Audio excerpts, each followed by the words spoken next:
What's up, everybody? Renfail here, back again with some more Pathfinder Wrath of the Righteous. And for the first time ever in the history of me doing this for a living and covering RPGs, when I come to do a, which class should you play video, I always have an answer. It's usually the fighter, because that's like the easiest class to play in pretty much every CRPG. Now, I did play this game when it launched, but I had forgotten how complex it is. And when I went back in recently to start doing a replay through here in 2024, I looked at this list of classes and I went, I don't know that I can give an actual definitive answer for this game because it goes way beyond your typical, like, 3 archetypes, right? Fighter, thief, or fighter, well, 4 archetypes, I guess. You have your fighter, healer, caster, and DPS, right? Your rogue. So rogue, cleric, mage, whatever, and then some type of fighter. And then there's, those are the archetypes. And within those archetypes, you've got some sort of breakdown of subclasses, right? So, this will be me sort of.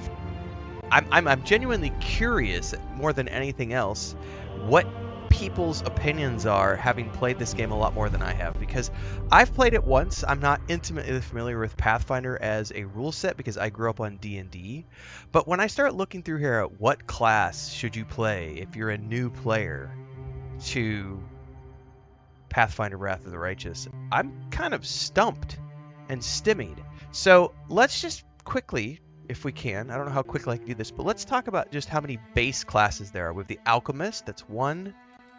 2 is the Arcanist, Barbarian is 3, Bard is 4, Blood Rager is 5, Cavalier is 6, Cleric is 7, Druid is 8, Fighter is 9, Hunter is 10, Inquisitor is 11, Kineticist is 12, Magus is 13, Monk is 14, Oracle is 15, Paladin is 15, Ranger is 16, Rogue is 17, Shaman is 18, Skald is 19, Slayer is 20, Sorcerer is 21, War Priest is 22, Witch is 23, Wizard is 24. Then we have Aldori's Swordlord, 25. Arcane Trickster, 26. Assassin, 27. Dragon Disciple, 28. Duelist, 29. Eldritch Knight, 30th. Hell Knight, 31. Hell Knight Signifier, 32. Lorebaster, 33. Mystic Theurge, 34. Stalwart Defender, 35. Student of War, 36. Winter Witch, 37. Holy shit. There are 37 classes that you could choose from. Now, granted, some of these, the ones in red, have prereqs. So these are ones that you can only unlock through multi-classing as you get deeper into the game. But let's just talk about all the base classes that there are out of the gate, because each one of these isn't just one class with a couple of subclasses. Oh no, the Alchemist has 6 different subclasses. The Arcanist, 6. Barbarian, 6. Bard, 6. Do they all have 6? Blood Rager, that one has 7. Cavalier, 7. Cleric is 6. Druid is 6. Fighter, okay, 6. So when I start to break things down, and I was going through character creation the other day, I started a character who is a rogue. Because that's what I played through the very first time I did this game, was like a generic rogue who can do traps and locks and all those things that are important.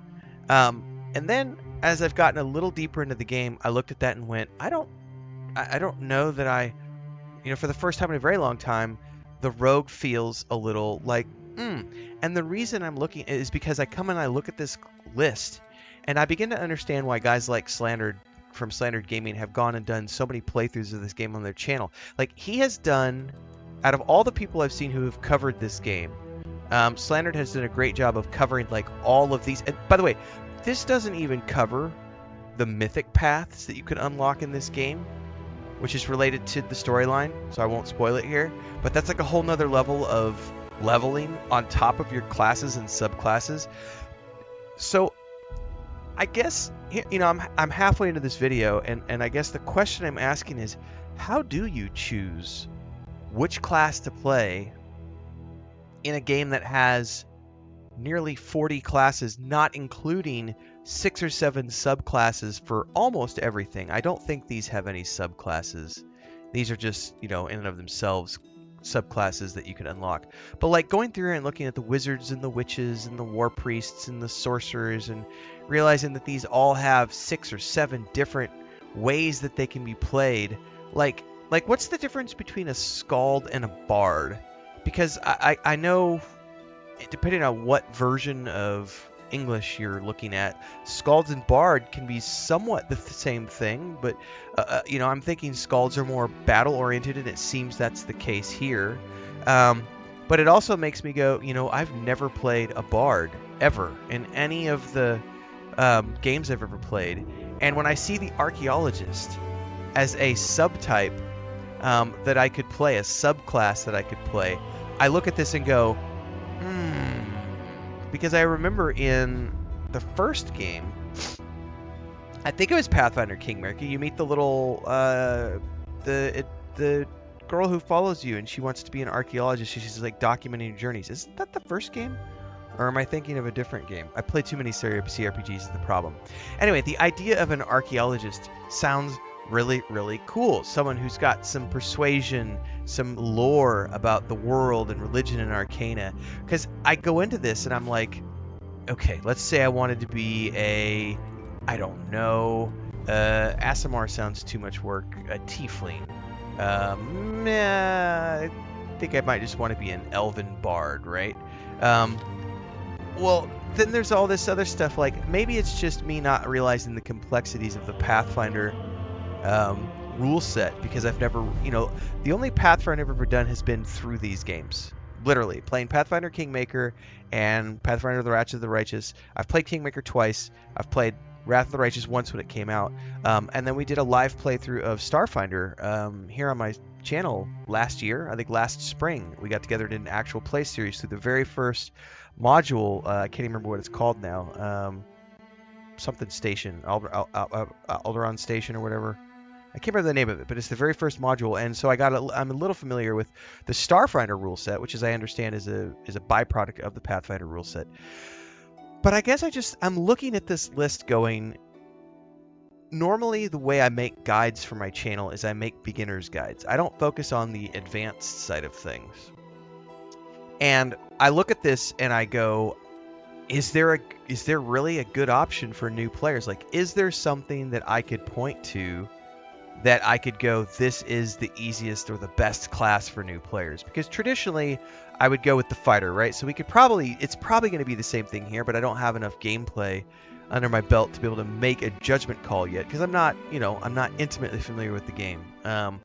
Because even the fighter has, I would say that you could just go with the base pre-made build balance, because it's got a range of everything. But then like the Aldori Defender is kind of cool, and I think that would be very easy for many people to play, until you start to read on it, and then you realize that they prefer to wear light or no armor, trusting their skill for protection. And it's like, well, that's complex. Like Tower Shield Specialist, that's probably going to be the easiest, just for pure, I have a shield and I just go up front and defend against everything. I don't know.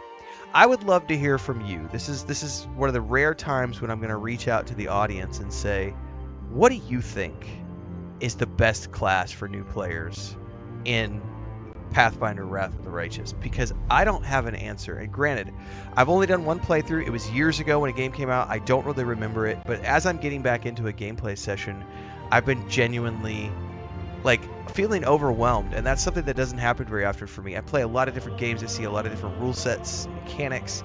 I'm familiar with a lot of different things, and this just feels like information overload. So kudos first and foremost to the team behind Pathfinder for making something that's so rich and in-depth, and kudos to Owlcat Games for translating this into an amazing CRPG, because so far this has just been an absolute blast of a time playing this game. And it's funny because I did play it when it came out. I have almost no recollection of things beyond the main story beats. So it's been a genuine pleasure to come back in here and check it out for the first time in several years. Love to hear your thoughts on best classes in the comments below. Like, subscribe, hit the bell icon so you never miss an update. Daily streams here and on Twitch, 11 a.m. Central Time usually. There's a Discord, TikTok, Patreon, X, Instagram, Facebook, all those things. See you there. Until next time, everybody, stay safe. Happy gaming.